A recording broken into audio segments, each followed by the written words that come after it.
The young lady at DDC, female side, what's your name, ma'am? Parks. Lacara Anita or Anita Parks, ma'am? Thank you. Thank you, ma'am. I'm Magistrate at Chapter. Your case number 250-463-5101. Counsel Shy, if you wait for Maureen, stand mute. She better advise her constitutional rights. Yes, Your Honor. Thank you. I'm going to enter plea of not guilty. Court date is October 29, 2025. Pre-trial in front of Judge Jones. Ms. Parks, while this case is pending, you're not to go back to the school located on Burt Road. You understand that? You understand that, Ms. Parks? Ms. Parks, can you hear me? And if it is, you need to say yes. Yes. Thank you. Counsel Bosca, go ahead with your argument. Yes, Anita Bosca on behalf of the people. Your Honor, I'm asking for a $10,000 cash bond.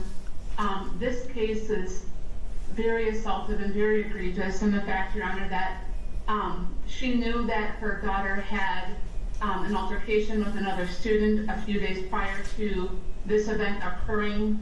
When she was called to the school, she left work, she went back home to retrieve a knife out of her daughter's bedroom, took that knife up to the school, bypassed security when the alarms went off with the knife in her hand, handed that knife to her daughter, and then her daughter subsequently stabbed another student. She admitted to officers that she did give her daughter that knife, and there is video evidence that she gave the daughter the object. The victim in this case sustained 5 stab wounds and was rushed to the hospital. All of this occurred inside the classroom. Now, what's concerning to me now is not only is the victim injured in this matter, but now the student body has suffered trauma as a result of this. And her daughter now is going to suffer lifelong trauma because of this. She could have handled herself in a completely different manner. She could have handled her daughter's issue with the other student in a different manner, but she chose to teach her daughter that violence was the answer and provided her the weapon used in order to make sure that that violence occurred. So I'm asking for the cash bond. I know that it's a misdemeanor, but this is extremely concerning that this is how the defendant decided to handle an altercation that her daughter had with another student at school. Thank you. Go ahead, Counsel Shy. Your Honor, Ms. Parks turned herself in, and she turned herself in immediately. This was just entered on the 13th. Today's the 15th. She's already in front of the court, which I want to argue that means she's not at flight risk. We don't have no habeas history because we also don't have no criminal history. No criminal history, not on probation or parole, nothing pending. To my knowledge, has never had any cases, any issue with the law. And Your Honor, the people are asking for a cash bond on a misdemeanor where my client is not accused of injuring or hurting anybody. She is being charged with 2 misdemeanors, maximum penalty 90 days on one, 93 on the other one, and is for, allegedly possessing a weapon at a school, and the count 2, as the court can see, contributing to delinquency. Not her assaulting anybody, not her injuring anybody, nothing, Your Honor. Also, in the report, it indicates that the detectives watched a video at the school of my client allegedly handing her daughter a small object. It does not say knife, it doesn't say what that object is. I know that when we go further, allegedly my client tells the detectives that it was a knife, but she also never says, and neither does her daughter, that I gave my daughter this and gave instructions to do anything. What it says is that if she in fact made those admissions, she tells the detective that she gave her daughter that for protection. Now, later on in court, Your Honor, at trial, all of the facts will come out, and at this point, we're just here for arraignment.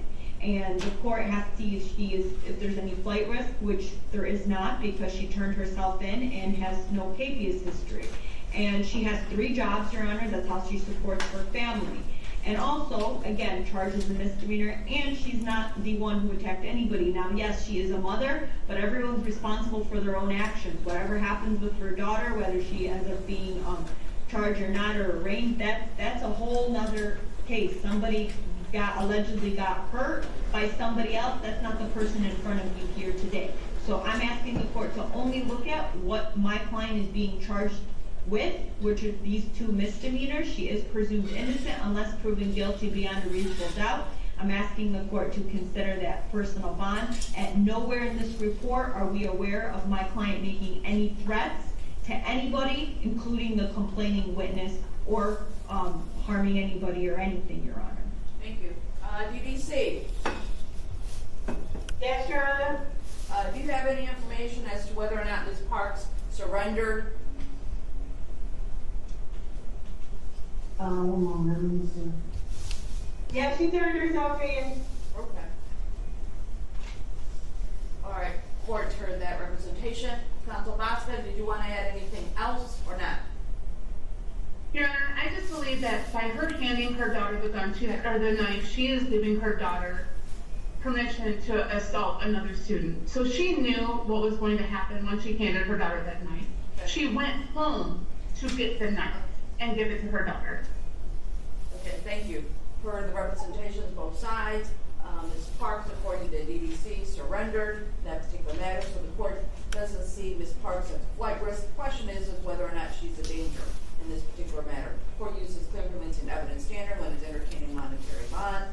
And in this particular matter, even though she's charged with misdemeanors, not assaulting anybody, not charged with any assaultive crimes.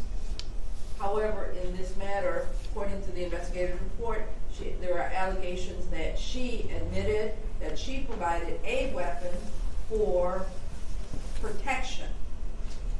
And in this particular matter, this was a school zone.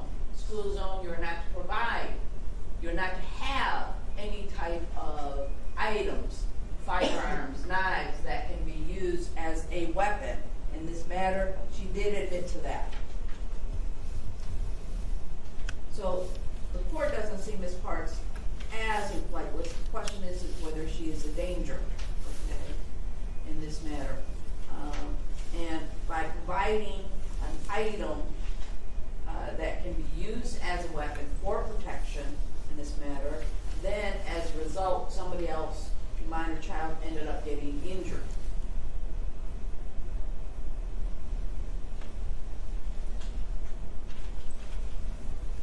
Matter, okay, the court does find that Ms. Parks is a danger. However, don't know what is the status on the minor child who made the alleged assault. Counsel Bosca, do you have any information as to that? If you do or you don't.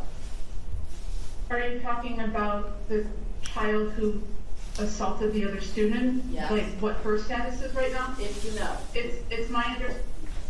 Or are you talking about the victim's status? No, I'm talking about the alleged assaulter, the daughter of the defendant. It's my understanding that she's on a $10,000 cash surety bond with the great bodily harm charge under Referee Graves' courtroom. Okay. So don't know whether or not Ms. Parks still has custody. Okay, or whether that child will be released to Ms. Parks, but the court does find that Ms. Parks is a danger. However, okay, in terms of her, the court also finds that her alleged decision-making process was part of it involved, resulted in the complainant being injured. So, in this particular matter, she's going to get a $50,000 personal bond. But I'm also going to place her on a GPS tether for Gonley. And if I remember, Counsel Scheid, you indicated that she does work, was it 3 jobs? Yes, Your Honor. Because I am concerned about her decision-making process that could have effect on other minor children or other individuals, people of the community. So I will give her a personal bond, but she's gonna be placed on a GPS title. Thank you. That concludes the arraignment of Ms. Parks. Oh, Ms. Your Honor, Parks, can I get those? hold on, Ms. Parks, there is no firearms or any other dangerous weapons. You understand that? Yes. Okay. DDC, what do you want to say? Court date, Your Honor. October 29th in front of Judge Jones.